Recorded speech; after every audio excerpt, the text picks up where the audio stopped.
Hello students, welcome back to physics with Shubham sir. आज हम लोग इलेक्ट्रोस्टैटिक पोटेंशियल एंड कैपेसिटेंस में नया लेक्चर लेके आ गए हैं 04। इसके पहले 01 से 03 तक अपलोड हो गया है पोटेंशियल और कैपेसिटेंस के लिए, तो उसका लिंक डिस्क्रिप्शन में मैंने डाल दिया है। आज जो हमको करना है इस चैप्टर में, वो हमको करना है इक्विपोटेंशियल सरफेसेस। बहुत नाम सुना होगा या पढ़ा होगा तो समझ में नहीं आया होगा, या नए हो तो चलो समझ लेते हैं, ठीक है। इक्विपोटेंशियल सरफेसेस क्या होती हैं और इक्विपोटेंशियल सरफेसेस की क्या क्या प्रॉपर्टीज़ हैं, ये सारा कुछ हमको ये लेक्चर में देखना है। तो आई होप सबको आइडिया लग गया होगा कि हम लेक्चर में क्या करने वाले हैं। So be with me till the end of the lecture. आज सारा इक्विपोटेंशियल सरफेस का इन्फॉर्मेशन हम लोग देख लेते हैं, ठीक है। चलो, इक्विपोटेंशियल सरफेस का नाम से समझ में आता है कि इसका क्या मीनिंग होना चाहिए। जैसे मैं नाम लिखूं तो नाम बोलता है इट इज़ इक्विपोटेंशियल, ऐसा सरफेस जो इक्विपोटेंशियल है, ठीक है। मतलब एक सेकेंड, मतलब ऐसा सरफेस जिस पे पोटेंशियल क्या होता है, इक्वल होता है या सेम होता है, ठीक है। चलो मैं यहाँ पे डेफिनेशन लिखता हूँ तब तुमको आइडिया लगेगा। नाम से समझ में आ रहा होगा क्या होगा definition. It is a surface at which all the points have same potential। और कौन सा पोटेंशियल? इक्विपोटेंशियल सरफेस, ठीक है। तो हमने potential due to different charge configurations या चार्ज बॉडीज़ निकाला है। जैसे हमने potential due to point charge निकाला है, पोटेंशियल ड्यू टू स्फीयर निकाला है, फिर पोटेंशियल ड्यू टू डाइपोल भी निकाला है। तो इन सारे केसेस में इक्विपोटेंशियल सरफेस दिखता कैसा है, उसका क्या शेप होता है, उसका क्या प्रॉपर्टी होता है, ये हमको समझना है इस लेक्चर में, ठीक है। जैसे मैं पहला एक केस लेता हूँ, समझो ज़रा। एक केस लेता हूँ जहाँ पे I am going to talk about a point charge. देखो, एक पॉइंट चार्ज के रेफरेंस में हम लोग इक्विपोटेंशियल समझते हैं, फिर ये थोड़ा आगे समझ में आएगा और डिटेल में। जैसे ये एक पॉइंट चार्ज है, सुनो, ये एक पॉइंट चार्ज है। इस पॉइंट चार्ज का वैल्यू जैसे मैं ले लेता हूँ प्लस क्यू। तो इस पॉइंट चार्ज से अगर मैं आर डिस्टेंस जाऊँ तो यहाँ पे पोटेंशियल पी पॉइंट पे कितना होता है, या let's call this as point 1। Point 1 पे पोटेंशियल होता है K Q by R. I hope इतना तो सबको पता होगा पोटेंशियल का वैल्यू क्या होता है किसी चार्ज से, किसी पॉइंट चार्ज से आर डिस्टेंस पे, ठीक है। मैं एक काम करता हूँ, देखो इस आर डिस्टेंस को रेडियस पकड़ के इस चार्ज के अबाउट एक स्फीयर ड्रॉ करता हूँ। सुनो मैंने क्या बोला। ये जो डिस्टेंस r मैंने लिया था, अगर मैं इसको रेडियस पकड़ूं और अपने चार्ज को सेंटर पे रखूं और उस r रेडियस का उसके चारों तरफ एक पूरा स्फीयर ड्रॉ करूं, तो मुझे क्या मिल जाएगा, मुझे कुछ ऐसा शेप मिल जाएगा जिस पे हर पॉइंट r डिस्टेंस पे होगा ना। बोलो, इस सरफेस पे हर एक पॉइंट r डिस्टेंस पे हो जाएगा q चार्ज से, ठीक है। मैं थोड़ा स्फीयर जैसा इसको बना देता हूँ, परेशान मत हो, तुमको समझ में आ रहा है ना मैं क्या बोल रहा हूँ। मैं बोल रहा हूँ अगर मेरा चार्ज ऐसे सरफेस के सेंटर में आ जाए जिसका रेडियस r हो जाए, ये हो गया चार्ज और इसका रेडियस है r, इसके अराउंड एक पूरा क्या है, स्फीयर है, ठीक है। ये हो गया रेडियस r। ज़रा ध्यान से समझो, इसको मैंने पॉइंट 1 लिया था। चलो ये एक दूसरा पॉइंट 2 ले लेते हैं। अब पॉइंट 2 कितने डिस्टेंस पे होगा, r डिस्टेंस पे होगा क्योंकि रेडियस सेम रहता है। पॉइंट 3 ले लो, ये भी r डिस्टेंस पे। पॉइंट 4 ले लो, ये भी r डिस्टेंस पे। तो यहाँ से एक चीज़ तो क्लियरली समझ में आ रही है, वो ये कि potential at 1, potential at 2, potential at 3, potential at 4 same है। क्यों? क्योंकि पोटेंशियल होता है के क्यू बाई आर, ना ही क्यू चेंज हो रहा है ना ही आर चेंज हो रहा है, और के तो कूलम्स कांस्टेंट है ना। मतलब इन सारे पॉइंट्स पे जो पोटेंशियल की वैल्यू आई है वो क्या आई है, बोलो, सेम आई है, ठीक है। तो इस पॉइंट चार्ज के लिए हमने एक इक्विपोटेंशियल सरफेस ढूंढा जो कि है एक स्फीयर। तो किसी पॉइंट चार्ज के अबाउट एक स्फीयर अगर हम लोग ड्रॉ करते हैं तो उस स्फीयर के हर एक पॉइंट पे पोटेंशियल सेम होता है। तो ऐसा क्या एक ही स्फीयर पॉसिबल है? नहीं। जैसे मैं इस r रेडियस के अलावा किसी दूसरे रेडियस का एक और स्फीयर ड्रॉ करता हूँ लाइक दिस। जैसे ये एक स्फीयर ले लेते हैं, इस रेडियस की वैल्यू है स्मॉल r। तो इसका पहला पॉइंट अगर मैं लूँ तो पोटेंशियल आ जाएगा, इसको मैं v'1 ले लेता हूँ, पोटेंशियल आ जाएगा के क्यू बाई आर। इसके दूसरे पॉइंट पे अगर मैं जाऊं इस बाहर वाले सरफेस के जिसका रेडियस r ही होगा, क्योंकि इस पूरे स्फीयर का रेडियस स्मॉल r होने वाला है ना, तो यहाँ भी पोटेंशियल क्या आ जाएगा, के क्यू अपॉन आर ही आएगा ना। वैसे ही कोई और पॉइंट कंसिडर कर लो, जैसे ये वाला पॉइंट, थर्ड पॉइंट, और एक पॉइंट कंसिडर कर लो, फोर्थ पॉइंट, वगैरह वगैरह। कोई भी पॉइंट कंसिडर करें अगर हम लोग, तो सब पे पोटेंशियल क्या आता है, सेम आता है। तो ये क्या बता रहा है, ये बता रहा है कि पॉइंट चार्ज के लिए एक ही इक्विपोटेंशियल सरफेस नहीं है, और भी इक्विपोटेंशियल सरफेसेस है। इनफैक्ट इन दोनों के बीच में भी कोई एक स्फीयर हो सकता है। इनफैक्ट इन दोनों के बीच में इनफाइनाइट नंबर ऑफ स्फीयर्स हो सकते हैं, हाँ या नहीं। जैसे 0 से 1 के बीच में इनफाइनाइट नंबर्स पॉसिबल है ना, वैसे मैं छोटे छोटे रेडियाई का इनफाइनाइट नंबर ऑफ स्फीयर्स में ड्रॉ कर सकता हूँ ना बीच में। तो ऐसे बहुत सारे स्फीयर्स हैं चार्ज के अराउंड जो इक्विपोटेंशियल सरफेसेस की तरह बिहेव करते हैं।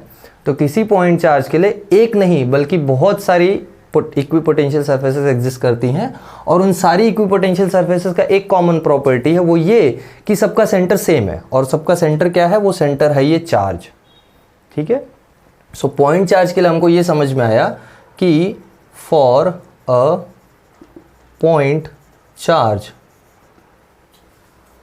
All the concentric spheres around the charge having that point charge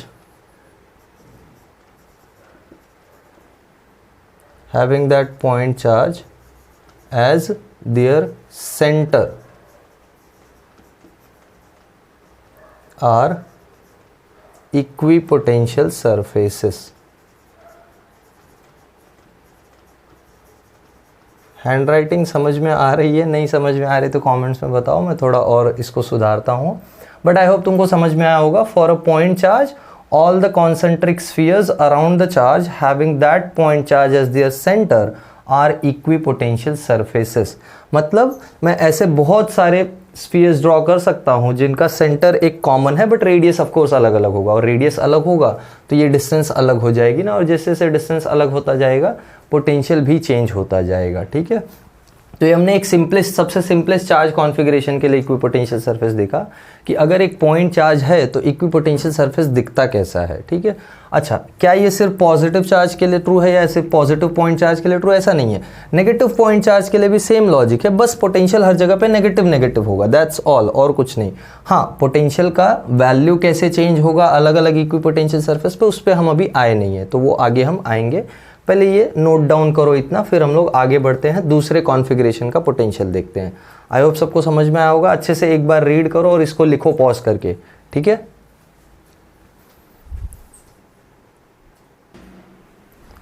okay, I hope ये नोट डाउन किया होगा, ठीक है। थोड़ा मैं कुछ और इन्फॉर्मेशन देता हूँ। देखो, जैसे मैं ये पोटेंशियल की वैल्यूज़ देखूँ तो कैसी होंगी ये वैल्यूज़, ज़रा समझो। फर्स्ट ऑफ ऑल मैं सपोज अब मैं इसको जनरली 1 बोल देता हूँ, ये 1 है, सपोज इसको मैं generally 1 first surface second surface. ज़रा ध्यान से देखो, फर्स्ट सरफेस के लिए जो डिस्टेंस फ्रॉम द चार्ज है वो कम है, सेकंड सरफेस के लिए डिस्टेंस फ्रॉम द चार्ज ज़्यादा है। सो हमको पता है कि since small r is greater than r, मतलब potential at 1 is greater than potential at 2, हाँ या ना, बोलो। 1 पे 2 से ज़्यादा पोटेंशियल है ना, क्योंकि डिस्टेंस कम है। हम ये कैसे पता चला हमको, ये पता है because v is inversely proportional to r ना, ये तो ग्राफ भी हमने बनाया है। पोटेंशियल r पे इन्वर्सली प्रोपोर्शनल होता है, और r बड़ा है तो पोटेंशियल ज़्यादा है, सॉरी r छोटा है तो पोटेंशियल ज़्यादा है, और r बड़ा है तो पोटेंशियल कम है। तो ये r देखो छोटा है ना इस स्मॉल r से, तो इसका पोटेंशियल जो होगा r रेडियस वाले का v1 वो ज़्यादा होगा और इसका पोटेंशियल कम होगा। मतलब इस पॉइंट चार्ज से तुम दूर जा रहे हो तो जो इक्विपोटेंशियल सरफेसेस मिल रही हैं उनका पोटेंशियल कम होते जा रहा है। अच्छा, एक बात याद रखना, इक्विपोटेंशियल सरफेसेस का पोटेंशियल सेम नहीं होता है। इक्विपोटेंशियल सरफेस पे हर पॉइंट का पोटेंशियल सेम होता है। तो डेफिनेशन है ना, थोड़ा सा तुम उसको केयरफुली समझो कि किसी एक इक्विपोटेंशियल सरफेस पे जाओगे तो उस पे जितने भी पॉइंट्स एग्जिस्ट करेंगे उन सबका पोटेंशियल सेम है, बट 2 इक्विपोटेंशियल सरफेसेस का पोटेंशियल सेम होगा ऐसा नहीं बोल रहा हूँ मैं, तो वो एक कंप्लीटली डिफरेंट चीज़ है, ठीक है। और एक सिचुएशन देख लो, जैसे सपोज मेरे पास यहाँ पे एक नेगेटिव चार्ज है, ठीक है। ये नेगेटिव चार्ज की वजह से late this be the first equipotential surface. देखो, ये पहला इक्विपोटेंशियल सरफेस हो गया, ये दूसरा इक्विपोटेंशियल सरफेस हो गया, ऐसे करके बहुत सारे इक्विपोटेंशियल सरफेसेस हैं। तो ये सारे इक्विपोटेंशियल सरफेसेस हैं। सपोज इसको मैं बोल देता हूँ R1 ये डिस्टेंस को, इसको मैं बोल देता हूँ R2, ऐसे करके बहुत सारे डिस्टेंसेस होंगे ना, करेक्ट। अब देखो एक चीज़ समझो, इस पॉइंट और इस पॉइंट पे जब तुम पोटेंशियल निकालोगे, let this be first surface and let this be second surface, तो एक चीज़ तुमको पता है कि नेगेटिव चार्ज का पोटेंशियल जो होता है वो भी नेगेटिव होता है, पॉजिटिव का पोटेंशियल पॉजिटिव, नेगेटिव का पोटेंशियल नेगेटिव। तो अगर नेगेटिव चार्ज का पोटेंशियल नेगेटिव है, मतलब इन दोनों सरफेसेस पे पोटेंशियल भी नेगेटिव आने वाला है। तो नेगेटिव में अगर नंबर का मैग्नीट्यूड ज़्यादा है, जैसे फॉर एग्जाम्पल तुमको पता होगा दैट -3 इज़ ग्रेटर दैन -5, ये तो सबको पता होगा ना, नंबर लाइन पे सीखा होगा सबने स्कूल में, -3 इज़ ग्रेटर दैन -5। तो अगर हम लोग वैल्यू वाइज जाएंगे तो वैल्यू वाइज ये ज़्यादा है, इसका पोटेंशियल ज़्यादा है, बट माइनस साइन लगा दोगे तो इसका पोटेंशियल एक्चुअल में कम है ना। देखो ये वैसा ही है, यहाँ वैल्यू -5 आएगी और यहाँ वैल्यू -3 आएगी। क्यों? क्योंकि यहाँ डिस्टेंस ज़्यादा है ना और यहाँ डिस्टेंस कम है। तो ये हो जाएगा -KQ/R1 और ये हो जाएगा -KQ/R2। तो हमको मालूम है R2 ग्रेटर देन R1 है, मतलब ये वाला पोटेंशियल क्या आने वाला है, कम आने वाला है, और ये वाला पोटेंशियल ज़्यादा आने वाला है नंबर में। बट नंबर कैसा होने वाला है, नेगेटिव। और हमको मालूम है नेगेटिव में जो नंबर छोटा होता है उसका वैल्यू एक्चुअल में ज़्यादा होता है। -3 इज़ ग्रेटर देन -5। अब ये स्कूल अलजेब्रा तो सिखाने का टाइम नहीं है, बट आई होप तुमको पता होगा मैं क्या बात कर रहा हूँ। तो नेगेटिव चार्ज के केस में कैसा है, देखो नेगेटिव चार्ज के केस में ऐसा है कि जब हम चार्ज के पास आ रहे हैं तो पोटेंशियल बढ़ रहा है। पॉजिटिव के केस में उल्टा था, पॉजिटिव के केस में जब हम चार्ज से दूर जा रहे थे तो पोटेंशियल कम हो रहा था, है ना। जब हम लोग नेगेटिव के केस में जब हम लोग चार्ज के पास आ रहे हैं तो पोटेंशियल कम हो रहा है। देखो ये -3 था और ये -5 हो गया, -3 इज ग्रेटर देन -5। तो नेगेटिव चार्ज के केस में जब हम चार्ज के पास जा रहे हैं तो पोटेंशियल कम हो रहा है, वेयर एज पॉजिटिव के केस में उल्टा हो रहा है, जब हम चार्ज से दूर जा रहे हैं तब पोटेंशियल कम हो रहा है, चार्ज के पास आने पे पोटेंशियल बढ़ता है। तो नेगेटिव चार्ज के केस में चार्ज से दूर जाने पे पोटेंशियल बढ़ेगा, पॉजिटिव के केस में चार्ज के पास आने पे पोटेंशियल बढ़ेगा, या नेगेटिव के केस में चार्ज के पास आने पे पोटेंशियल कम होगा, पॉजिटिव में चार्ज के पास आने पे पोटेंशियल बढ़ेगा, ठीक है, या चार्ज के दूर जाने पे पोटेंशियल कम होगा। तो ज़रा पॉजिटिव और नेगेटिव से दूर जाना, पॉजिटिव से दूर जाना मतलब हम लोग किस डायरेक्शन में जा रहे हैं। हमको पता है पॉजिटिव चार्ज की इलेक्ट्रिक फील्ड भी चार्ज से दूर जाती है ना, ये भी तो हमको पता है, पॉइंट चार्ज की इलेक्ट्रिक फील्ड। तो पॉजिटिव चार्ज की इलेक्ट्रिक फील्ड भी चार्ज से दूर जाती है, ये हमको एक चीज़ पता है। तो यहाँ से एक चीज़ तो कंक्लूड कर सकते हैं हम कि पॉजिटिव के लिए अगर इलेक्ट्रिक फील्ड के डायरेक्शन में हम जाएं तो पोटेंशियल कम होगा। यही तो हो रहा है ना, यहाँ पोटेंशियल फर्स्ट वाले पे ज़्यादा है, दूसरे वाले पे कम है, और फर्स्ट से दूसरे की तरफ जाने का डायरेक्शन जो है, या फर्स्ट से सेकंड पे जाने का डायरेक्शन जो है वो इलेक्ट्रिक फील्ड के डायरेक्शन में ना, इलेक्ट्रिक फील्ड यहाँ से यहाँ जा रही है। तो अब हम लोग जब इलेक्ट्रिक फील्ड के डायरेक्शन में जा रहे हैं पॉजिटिव चार्ज के लिए तो पोटेंशियल कम हो रहा है। ज़रा नेगेटिव चार्ज की इलेक्ट्रिक फील्ड सोचो, नेगेटिव चार्ज की electric field towards the charge होती है ना, इन्फिनिटी से आती है और चार्ज की तरफ आती है, करेक्ट।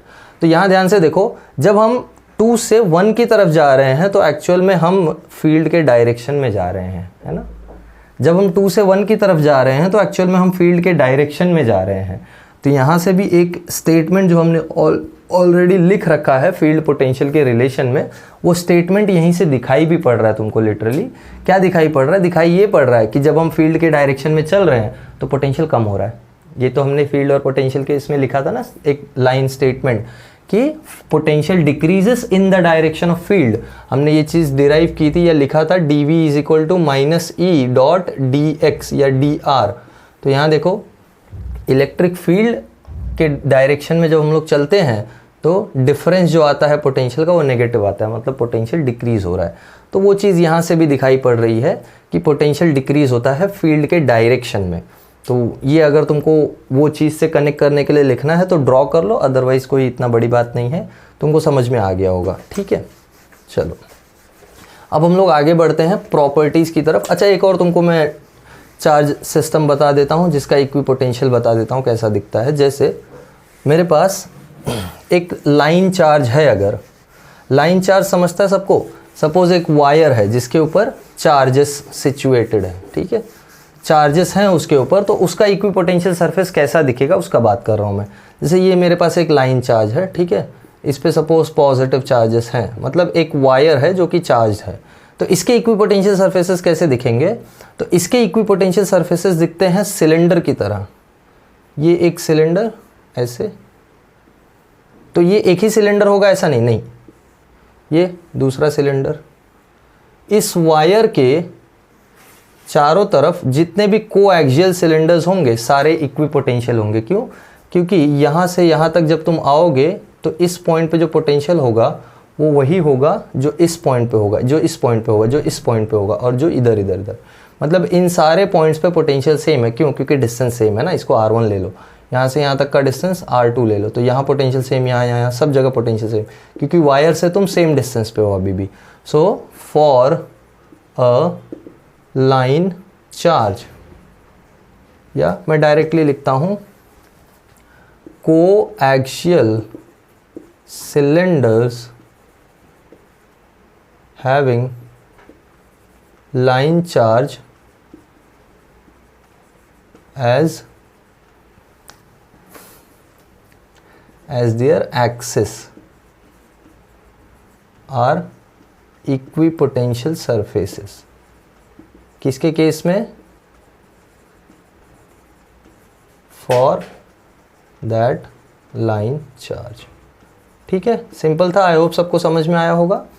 तो कोई अगर लाइन चार्ज है तो उसके लिए सारे कोएक्सियल सिलेंडर्स जितने होंगे सबके सब इक्विपोटेंशियल सरफेसेस होंगे। आई होप तुमने ये इमेजिन भी कर लिया होगा। जैसे ये वायर है, इस वायर के चारों तरफ जितने भी सिलेंडर्स बन रहे हैं जिनका एक्सिस यही है, जैसे ये एक सिलेंडर, इसके बाद वाला सिलेंडर, इसके बाद वाला सिलेंडर, मतलब there will be infinite number of cylinders. तो तुमको इतना परेशान होने का ज़रूरत नहीं, जस्ट ये एक इन्फॉर्मेशन काफ़ी है। इसको पॉज करके नोट डाउन कर लेना। अब हम लोग आगे चल रहे हैं। हम लोग बात करेंगे, रब कर दिया तो परेशान मत हो, पॉज कर लो या पीछे चले जाओ।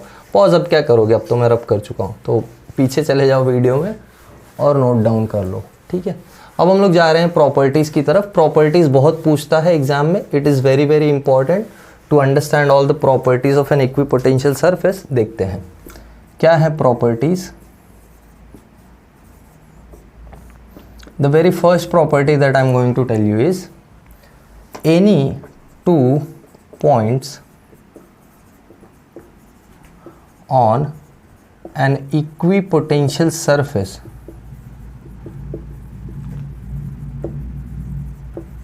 have zero potential difference। क्यों जीरो पोटेंशियल डिफरेंस होगा ये तुमने समझ लिया होगा। तुम भी बोलोगे सर क्या बता रहे हैं, जो पता ही है। तो ये तुमको पता है क्योंकि तुमको अभी मैंने इक्विपोटेंशियल सरफेस बता दिया है।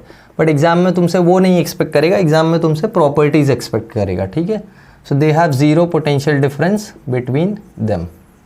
मतलब कोई भी दो पॉइंट्स ले लो, जैसे ये एक इक्विपोटेंशियल सरफेस है पूरा। ठीक है, ये एक इक्विपोटेंशियल सरफेस है, तो इस पर तुमने एक पॉइंट लिया ए, इस पर तुमने एक पॉइंट लिया B. So V A minus V B ये होता है ज़ीरो। क्यों? क्योंकि दोनों का पोटेंशियल सेम है ना। रीज़न क्या है? रीज़न है V A is equal to V B, क्योंकि इक्वी पोटेंशियल सरफेस है। आई होप सबको समझ में आया होगा। ठीक है, सेकेंड प्रॉपर्टी देखो। सेकेंड प्रॉपर्टी ये है कि the work done in moving a charge on equipotential surface is always zero। अब ये क्या बात हो गई? ये वही बात है जो यहाँ से दिखाई पड़ रही है। देखो, जैसे ये मेरे पास एक इक्विपोटेंशियल सरफेस है, यहाँ एक पॉइंट A है, यहाँ एक पॉइंट B है। ठीक है, मुझे चार्ज को पॉइंट A से B लेके जाना है। तो वर्क डन का डेफिनेशन जो था हमने निकाला था, या बेसिकली पोटेंशियल डिफरेंस का डेफिनेशन हमने निकाला था potential at B minus potential at A is equal to work done by external agent divided by that charge. और एक्सटर्नल एजेंट का कौन सा वर्क? ए से बी आने में वर्क। याद है ये चीज़ हमने इन्फिनिटी से पॉइंट पी के लिए की थी, ए से बी के लिए भी किया था ऑफकोर्स, तुमको अगर याद हो ठीक से, या फिर तुम जाना पिछले वीडियोज़ में और जाके देख लेना, वहाँ पे पोटेंशियल का जो भी वीडियो है मैं यहाँ पे टैग कर दे रहा हूँ, देख लेना। आई गेस 03 या 02 है, जो भी है देख लेना वहाँ पे जाके। बट ये जो फॉर्मूला है इसके अकॉर्डिंग अगर मैं जाऊँ तो मुझे यहाँ से पता चला है, अच्छा हमने V A minus V zero लिखा, V A minus V B zero है, तो V A minus V B zero या V A V B same है, तो मतलब ये डिफरेंस ज़ीरो है। तो अगर ये डिफरेंस ज़ीरो है तो यहाँ से मिलता है work done by external agent from A to B is also zero ना, यस और नो। और हमको पता है यही work negative work done by conservative force भी होता है। तो मतलब work done by electric field और work done by external agent in moving a unit charge or basically in moving a charge on equipotential surface is always zero। मतलब कोई भी equipotential surface है उसके अराउंड कोई भी उस पर कोई भी चार्ज को मूव कराना है, और कौन मूव करा सकता है? या तो एक्सटर्नल एजेंट मूव करा सकता है या तो इलेक्ट्रिक फील्ड ही मूव करा सकते हैं। हमको मालूम है एक्सटर्नल एजेंट कौन सा वर्क करता है, एक्सटर्नल एजेंट इलेक्ट्रिक फील्ड के अगेंस्ट वर्क करता है। तो अगर इलेक्ट्रिक फील्ड का वर्क देखोगे वो भी जीरो आएगा, एक्सटर्नल एजेंट का वर्क देखोगे वो भी जीरो आएगा। जैसे इसका एक बेस्ट एग्जाम्पल ले लो, अगर मेरे पास ये एक न्यूक्लियस है पॉजिटिवली चार्ज, उसके अराउंड एक इलेक्ट्रॉन घूम रहा है। देखो इलेक्ट्रॉन एक रेडियस में घूमता है, ये हो गया मेरा इलेक्ट्रॉन, और इलेक्ट्रॉन का रेडियस जो होता है एक पर्टिकुलर ऑर्बिट के लिए तो कांस्टेंट ही रहेगा ना। मतलब ये पॉजिटिव चार्ज के लिए ये पूरा इक्विपोटेंशियल सरफेस है। ये तो पॉइंट था ना कि पॉइंट चार्ज के अराउंड एक स्फीयर जिसका रेडियस चेंज नहीं हो रहा वो इक्विपोटेंशियल सरफेस होता है। मतलब ये एक पूरा इक्विपोटेंशियल सरफेस है, मतलब इलेक्ट्रॉन का ऑर्बिट खुद में एक इक्विपोटेंशियल सरफेस होता है। क्या समझा? इलेक्ट्रॉन का जो ऑर्बिट होता है वो खुद में एक इक्विपोटेंशियल सरफेस होता है, और उस इक्विपोटेंशियल सरफेस पे जो पोटेंशियल होता है वो ड्यू टू न्यूक्लियस होता है, क्योंकि न्यूक्लियस में पॉजिटिव चार्ज है। ठीक है, तो ये इलेक्ट्रॉन को जब ये न्यूक्लियस इस पूरे ऑर्बिट के अराउंड मूव करा रहा है तो वर्क जो है वो जीरो है। क्यों? क्योंकि फोर्स इधर है और डिस्प्लेसमेंट इधर है। तो चाहे फोर्स डिस्प्लेसमेंट परपेंडिकुलर से समझ लो वर्क जीरो है, या इक्विपोटेंशियल सरफेस पे मूव कराने में वर्क जीरो लगता है, चाहे इस लॉजिक से समझ लो।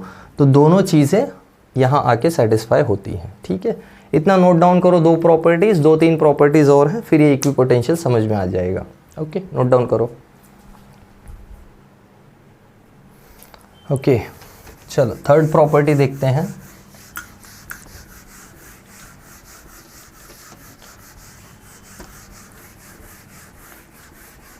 थर्ड प्रॉपर्टी क्या है? जैसे दो प्रॉपर्टीज अभी तक हम लोग ने क्या देखी, रिवाइज करो। पहला प्रॉपर्टी ये है कि कोई भी दो पॉइंट उठाया इक्विपोटेंशियल सरफेस पे तो पोटेंशियल डिफरेंस कितना आ जाएगा? जीरो। ठीक है, और दूसरा प्रॉपर्टी क्या है? इक्विपोटेंशियल सरफेस पे किसी भी चार्ज को अगर उन दो पॉइंट्स के बीच में मूव कराया तो वर्क कितना लगता है? जीरो। थर्ड प्रॉपर्टी देखते हैं। थर्ड प्रॉपर्टी क्या है? थर्ड प्रॉपर्टी ये है that the direction of electric field is always perpendicular to the equipotential surfaces। जैसे एक एग्जांपल बताता हूँ, हमने पॉइंट चार्ज के लिए इक्विपोटेंशियल सरफेस ड्रॉ किया था ना। ये सपोज एक पॉजिटिव पॉइंट चार्ज है, तो इसके लिए इक्विपोटेंशियल सरफेस आते हैं कॉन्सेंट्रिक स्फीयर्स। करेक्ट, ये सपोज वो कॉन्सेंट्रिक स्फीयर्स हैं जो कि इक्विपोटेंशियल सरफेसेस हैं। ज़रा ध्यान से देखो, पॉजिटिव चार्ज का जो इलेक्ट्रिक फील्ड होता है वो चार्ज से अवे होता है, ऐसे ये यस और नो। आई होप ये सबको पता होगा। ये फील्ड लाइंस हैं पॉजिटिव चार्ज के लिए, और यही इलेक्ट्रिक फील्ड का डायरेक्शन भी होता है। तो हमको मालूम है ये सारी इक्विपोटेंशियल सरफेसेस हैं। करेक्ट, ज़रा ध्यान से देखो, ये परपेंडिकुलर, ये परपेंडिकुलर, ये परपेंडिकुलर, ये परपेंडिकुलर। हमको मालूम है ना रेडियस और टैंजेंट परपेंडिकुलर होते हैं ना। इस पे ऐसे टैंजेंट ड्रॉ करोगे तो ये इक्विपोटेंशियल सरफेस का डायरेक्शन है एक्चुअल में।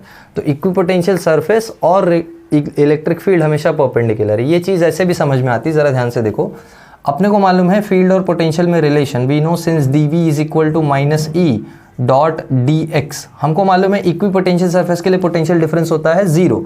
So for equipotential surface dv कितना होता है? ज़ीरो। मतलब माइनस ई डॉट dx ये भी ज़ीरो है। करेक्ट, यानी e डॉट dx भी ज़ीरो है। अच्छा, दो वेक्टर्स में डॉट प्रोडक्ट जब ज़ीरो होता है तो हमको क्या समझ में आता है? दो वेक्टर्स परपेंडिकुलर है ना, तो यहाँ से समझ में आ रहा है e vector is perpendicular to dx vector. और dx वेक्टर क्या होता था? dx वेक्टर होता था एक छोटा सा लेंथ जो हम सेलेक्ट करते थे सरफेस पे मूव करने के लिए। तो सरफेस पे मूव करने के लिए ये तुम्हारा dx वेक्टर है, और dx वेक्टर और इलेक्ट्रिक फील्ड वेक्टर देखो कैसे हैं? परपेंडिकुलर हैं। तो ये इस एक्सप्रेशन से भी समझ में आता है, या ऐसे एनालॉजी लगा के समझोगे तो भी समझ में आता है। तो हमेशा याद रखना कि इलेक्ट्रिक फील्ड हमेशा हमेशा इक्विपोटेंशियल सरफेस के परपेंडिकुलर होगी। तो इक्विपोटेंशियल सरफेस ड्रॉ करने का ये ट्रिक है, बहुत इंपॉर्टेंट ट्रिक। मतलब तुमको कहीं पे भी इलेक्ट्रिक फील्ड दिखा दे और कहीं पे भी इलेक्ट्रिक फील्ड तुमको दे दे, या सिर्फ तुमको चार्ज का सिस्टम दे दे, तुमको चार्ज के सिस्टम का इलेक्ट्रिक फील्ड ड्रॉ करने आता है, तुमको कोई बोले लाइन चार्ज है या पॉइंट चार्ज है, तुमको मालूम है पोटेंशियल इलेक्ट्रिक फील्ड कैसी होती है अवे फ्रॉम द चार्ज, ये तुमको पता है, करेक्ट। अब तुमको बोले इक्विपोटेंशियल सरफेस ड्रॉ करो, तो तुमको क्या करना है, हर लाइन के परपेंडिकुलर एक लाइन खींचनी है। तो उसको खींचोगे तो एक स्फीयर बन जाएगा, है ना। अरे ये सारी लाइंस ऐसे बाहर जा रही हैं, तो इन सारी लाइंस के परपेंडिकुलर क्या हो सकता है, एक स्फीयर ना, ऐसे पूरा एक स्फीयर जो इन सब के परपेंडिकुलर हो सकता है, और एक स्फीयर जो इन सबको परपेंडिकुलर हो सकता है। देखो, और एक स्फीयर बाहर वाला, और एक स्फीयर उसके बाहर वाला। तो यही किया है तुमने। तो चाहे तुम डायरेक्टली इक्विपोटेंशियल सरफेस बना के इलेक्ट्रिक फील्ड लाइंस को परपेंडिकुलर दिखाओ, या तुमको पता है इलेक्ट्रिक फील्ड कैसी जाती है चार्जेस से दूर, और उस पर परपेंडिकुलर ड्रॉ करने जाओगे तो स्फीयर ही बनेगा, ठीक है। सो ये एक बहुत अच्छा ट्रिक होगा इक्विपोटेंशियल सरफेस ड्रॉ करने के लिए। हमको अलग अलग इलेक्ट्रिक फील्ड्स दी होंगी और बोलेगा कि इक्विपोटेंशियल सरफेस कैसा होगा, विजुअलाइज कर सकते हो, पिक्चराइज कर सकते हो, जो भी केसेस है सब हम लोग देखेंगे। अभी फिलहाल ये नोट डाउन करो, ओके, पॉज करके नोट डाउन कर लेना, मैं साइड हो गया था। नेक्स्ट प्रॉपर्टी पे जाते हैं। नेक्स्ट प्रॉपर्टी है, मैं तुमको एक और इक्विपोटेंशियल सरफेस दिखा देता हूँ ना इसका यूज़ करके। जैसे फॉर एग्जांपल मेरे पास एक यूनिफॉर्म इलेक्ट्रिक फील्ड है, देखो ये एक यूनिफॉर्म इलेक्ट्रिक फील्ड है, ठीक है। मुझे बोला कि इसके लिए इक्विपोटेंशियल सरफेस ड्रॉ करो, या इसके बारे में इक्विपोटेंशियल सरफेस के बारे में कुछ बताओ। तो जैसे इस पॉइंट पे इक्विपोटेंशियल सरफेस ड्रॉ करूँ तो कैसा दिखेगा, इस पूरे लाइंस के परपेंडिकुलर होना चाहिए ना इक्विपोटेंशियल सरफेस। मतलब वो सरफेस एक ऐसा सरफेस होगा जो इसको कट करते हुए ऐसे जाता होगा। तो मतलब वो कुछ सरफेस ऐसा दिखने वाला है, लाइक दिस, ये सरफेस दिखने वाला है। देखो ना, ये सरफेस सारी फील्ड लाइंस को परपेंडिकुलर है ना। वैसे इस पॉइंट पे कोई इक्विपोटेंशियल सरफेस पूछे तो ये कुछ ऐसा दिखेगा, सॉरी, ठीक है, ये कुछ ऐसा दिखेगा, ठीक है। हर पॉइंट पे तुमको कोई भी इक्विपोटेंशियल सरफेस ड्रॉ करने बोले तो तुम क्या करो, परपेंडिकुलर लाइंस ड्रॉ करो। ये देखो इधर, ये इक्विपोटेंशियल सरफेसेस, और ये सारी सरफेसेस कैसी हैं, फील्ड को परपेंडिकुलर है ना। अच्छा, मुझे बताओ ज़रा, ये इसका पोटेंशियल है V1, इसका पोटेंशियल है V2, इसका पोटेंशियल है V3, और ये तुम्हारा इलेक्ट्रिक फील्ड का डायरेक्शन। मुझे कोई बताओ V1, V2, V3 में से कौन सा बड़ा है। सिंपलेस्ट क्वेश्चन है ये पोटेंशियल सरफेसेस पे, ज़रा सोच के बताओ। हमको क्या पता है, हमने अभी पिछले वाले प्रॉपर्टी में देखा था, या पिछला प्रॉपर्टी नहीं, जब हम लोग पॉइंट चार्ज का पोटेंशियल का बात कर रहे थे, पोटेंशियल सरफेस का, हमने देखा था कि पोटेंशियल फील्ड के डायरेक्शन में डिक्रीज होता है। तो ज़रा ध्यान से देखो, फील्ड के डायरेक्शन में जाने पे ये पोटेंशियल सबसे पहले पड़ जा रहा है, ये उसके बाद, ये उसके बाद, मतलब यहाँ पोटेंशियल सबसे ज़्यादा, फिर उससे कम, फिर उससे कम, और आगे जाते जाते और कम। मतलब V1 is greater than V2 is greater than V3, ठीक है। This is very very important. ये तुमको मैंने ऑलरेडी एक बार बताया था जब हमने फील्ड पोटेंशियल का रिलेशन किया था। ओके, चलो एक और प्रॉपर्टी देख लेते हैं, जो कि लास्ट प्रॉपर्टी है इक्विपोटेंशियल सरफेसेस की। आई होप सबको समझ में आ रहा है क्या चल रहा है, ठीक है। लास्ट प्रॉपर्टी देखो, फोर्थ प्रॉपर्टी ये है कि अगर हम लोग ये लॉजिक से जाएं कि इक्विपोटेंशियल सरफेस हमेशा फील्ड के परपेंडिकुलर होता है, या फील्ड हमेशा इक्विपोटेंशियल सरफेस के परपेंडिकुलर होता है, तो उसका कॉन्सिक्वेंस एक प्रॉपर्टी बनता है। क्या प्रॉपर्टी बनता है, प्रॉपर्टी ये है कि no two equipotential surfaces can intersect. मतलब दो इक्विपोटेंशियल सरफेसेस कभी इंटरसेक्ट कर ही नहीं सकती हैं। क्या प्रॉब्लम है इंटरसेक्शन में, ज़रा देख लेते हैं। जैसे ये एक इक्विपोटेंशियल सरफेस ले लेते हैं,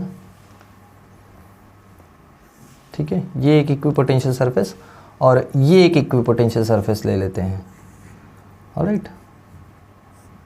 ये दो इक्विपोटेंशियल सरफेसेस, और हम लोग अज्यूम कर ले रहे हैं कि सपोज ये कोइंसाइड हो गई हैं या इंटरसेक्ट हो गई हैं इस पॉइंट पे। इट्स लाइक, इमेजिन कर पा रहे हो, ये एक ऐसी इक्विपोटेंशियल सरफेस है और ये एक ऐसी इक्विपोटेंशियल सरफेस है, तो कहीं एक जगह वो लोग इंटरसेक्ट कर रहे हैं, ठीक है। इंटरसेक्ट करने का प्रॉब्लम क्या है, देखो इस इक्विपोटेंशियल सरफेस के परपेंडिकुलर इसकी फील्ड होगी, मतलब यहाँ ऐसे इसकी फील्ड, इस इक्विपोटेंशियल सरफेस के परपेंडिकुलर इसकी फील्ड होगी। तो अब तक कोई प्रॉब्लम नहीं, प्रॉब्लम आएगी इस पॉइंट पे। इस पॉइंट पे देखो, इस इक्विपोटेंशियल सरफेस की वजह से फील्ड ऊपर होगी, बट इस वाले इक्विपोटेंशियल सरफेस की वजह से फील्ड यहाँ होगी। तो किसी एक पॉइंट पे क्या होगा, इंटरसेक्शन पॉइंट पे ऐसा कुछ सिचुएशन आ जाएगा जहाँ फील्ड की दो डायरेक्शंस आ रहे हैं, और ये हमने फील्ड लाइंस के प्रॉपर्टीज़ में पढ़ा था, इलेक्ट्रिक फील्ड लाइंस की प्रॉपर्टीज़ में हमने 7-8 प्रॉपर्टीज़ की थी। वहाँ एक प्रॉपर्टी ज़ोर ज़ोर से चिल्ला के मैंने बताया था कि फील्ड लाइंस इंटरसेक्ट इसलिए नहीं करती हैं कि जहाँ पे भी फील्ड लाइंस का इंटरसेक्ट होगा वहाँ ये समझ में आएगा कि फील्ड का 2 अलग अलग डायरेक्शन है, तो वो तो अलाउड नहीं है ना, कहीं एक ही कोई डायरेक्शन हो सकता है। इट्स लाइक ये फील्ड लाइन ऐसे जा रही है और ये फील्ड लाइन ऐसे जा रही है, तो इंटरसेक्शन पे कोई इंटरसेक्शन पे कोई तुमको फील्ड पूछेगा तो तुम बोलोगे अलॉन्ग द टेंजेंट, बट इस पे टेंजेंट इधर है, इस पे टेंजेंट इधर है, फील्ड की 2 डायरेक्शंस हो गई हैं, ये अलाउड नहीं है। तो इक्विपोटेंशियल सरफेस के इंटरसेक्शन से भी यही डिलेमा अपने सामने आता है कि जब भी 2 इक्विपोटेंशियल सरफेसेस को इनसाइड या इंटरसेक्ट करती हैं वो टाइम पे इंटरसेक्शन पॉइंट पे फील्ड की 2 डायरेक्शंस आ जाती हैं, जो कि अलाउड नहीं है। So at the point of intersection there will be 2 different directions of electric field which is not possible, ठीक है, therefore this is not possible और therefore this statement has to be true, ये possible नहीं है और ये statement true होना चाहिए, ठीक है। तो ये एक लास्ट प्रॉपर्टी था, no two equipotential surfaces can intersect. Equipotential surfaces की इतनी ही प्रॉपर्टीज़ तुमको पढ़नी है, इतनी ही प्रॉपर्टीज़ पे क्वेश्चंस आते हैं। अच्छे से अच्छा क्वेश्चन भी, JEE तक का क्वेश्चन भी इतनी प्रॉपर्टीज से हो जाएगा तुम्हारा, ठीक है। तो पॉज करके नोट डाउन कर लो। अभी तो फिलहाल हम लोग बोर्ड्स के लिए कर रहे हैं तो कोई इशू नहीं है, बट मैं तुमको बता दूँ इन प्रॉपर्टीज़ का यूज़ करके तुम काफ़ी अच्छे अच्छे क्वेश्चन भी कर लोगे, ठीक है। एक लास्ट चीज़ बता देता हूँ तुमको, नोट कर लिया था आई होप सब ने, नहीं किया तो पीछे जाओ वीडियो में नोट करो। एक लास्ट चीज़ बता देता हूँ तुमको, अगर मेरे पास एक डाइपोल है तो उसके इक्विपोटेंशियल सरफेसेस कैसे दिखाई पड़ते हैं ये हमको समझना है, ठीक है। बस एक पिक्चराइजेशन है, बाकी कुछ और नहीं। I am going to talk about equipotential surfaces of a dipole, ठीक है। देखते हैं, जैसे मेरे पास एक डाइपोल है, डाइपोल मालूम है 2 equal and opposite charges separated by a very small distance. तो ये एक चार्ज हो गया और ये एक चार्ज हो गया -q, दोनों छोटे डिस्टेंस से सेपरेटेड है। हमको मालूम है पॉजिटिव चार्ज और नेगेटिव चार्ज की फील्ड लाइंस कैसी होती है, या डाइपोल की फील्ड लाइंस। हमको मालूम है डाइपोल में पॉजिटिव चार्ज से फील्ड लाइन स्टार्ट होंगी, नेगेटिव पे जाके एंड होंगी, लाइक दिस, यस और नो, ये हमको पता है ना। ऐसे, फिर ऐसे, ऐसे एंड सो ऑन। मतलब यहाँ से फील्ड लाइंस ऐसे निकलेंगी, यहाँ से फील्ड लाइंस ऐसे निकलेंगी, यहाँ से फील्ड लाइंस ऐसे निकलेंगी, यहाँ से फील्ड लाइंस ऐसे, यहाँ से फील्ड लाइंस ऐसे आएंगी, यहाँ से ऐसे आएंगी, यहाँ से ऐसे आएंगी एंड सो ऑन, ठीक है। आई होप सबको समझ में आया होगा क्या बात कर रहा हूँ मैं, लाइक दिस। अब हमको बनाना है इक्विपोटेंशियल सरफेसेस इन सब के हिसाब से। हमको एक चीज़ पता है, थर्ड प्रॉपर्टी, वो ये है कि इलेक्ट्रिक फील्ड के परपेंडिकुलर होती हैं सारी इक्विपोटेंशियल सरफेसेस। तो इन सब के परपेंडिकुलर जाने वाली कौन कौन सी सरफेसेस पॉसिबल हैं वो हम देखेंगे। जैसे फॉर एग्जांपल इस पॉइंट चार्ज के अबाउट तो एक स्फीयर होता है ना, मतलब इस पॉइंट चार्ज के अबाउट अगर मैं इक्विपोटेंशियल सरफेस ड्रॉ करूँ तो इधर स्फीयर बन जाएगा। इस वाले पॉइंट चार्ज के अबाउट भी होता है स्फीयर, तो इधर भी एक स्फीयर बन गया। But what about this region, ये रीजन पे कैसा सिचुएशन है? देखो ये रीजन पे ये वाला जो रेंज है या ये वाला जो पार्ट है, यहाँ सारी फील्ड लाइंस ऑलमोस्ट पैरेलल है ना, ये सारी लाइंस पैरेलल है और एक्चुअल में पैरेलल होती भी हैं। तो इस सेंटर के अबाउट, डाइपोल के सेंटर के अबाउट अगर इक्विपोटेंशियल सरफेस देखोगे तो वो होगी एक परपेंडिकुलर बाइसेक्टर सरफेस। ये डाइपोल का जो लेंथ है उसके परपेंडिकुलर बाइसेक्टर में एक सरफेस है। बट जैसे जैसे तुम इस सेंटर से इधर जाते जाओगे और इधर जाते जाओगे, ये फील्ड लाइन का जो ओरिएंटेशन है वो थोड़ा चेंज होता जाएगा, लाइक दिस, ऐसे। और ये आगे जाके फाइनली एक स्फीयर का शेप ले लेता है जो कि चार्ज के नज़दीक में होता है, ठीक है। चार्ज के नज़दीक हमको मालूम है ना, स्फेरिकल है ये, ऐसे। फिर यहाँ भी ऐसे ये बेंड होने लगता है more and more as we approach closer and closer to the charge, और ऐसे करके ये बन जाएगा। यहाँ पे फिर ये आगे बड़ा स्फीयर इधर ऐसे एंड सो ऑन। तुमको समझ में आ रहा है मैं क्या बोल रहा हूँ? ये सारी इक्विपोटेंशियल सरफेसेस है, जितने भी डॉटेड लाइंस है ना ये सारी इक्विपोटेंशियल सरफेसेस है। तो यहाँ पे मैं लिख देता हूँ ये सॉलिड लाइंस, ये क्या रिप्रेजेंट कर रही हैं? ये इलेक्ट्रिक फील्ड रिप्रेजेंट कर रही हैं, ठीक है। एंड दीज डॉटेड लाइंस ये क्या रिप्रेजेंट कर रही हैं? Equipotential surfaces. तो ये डाइपोल की इक्विपोटेंशियल सरफेसेस ऐसी दिखती हैं।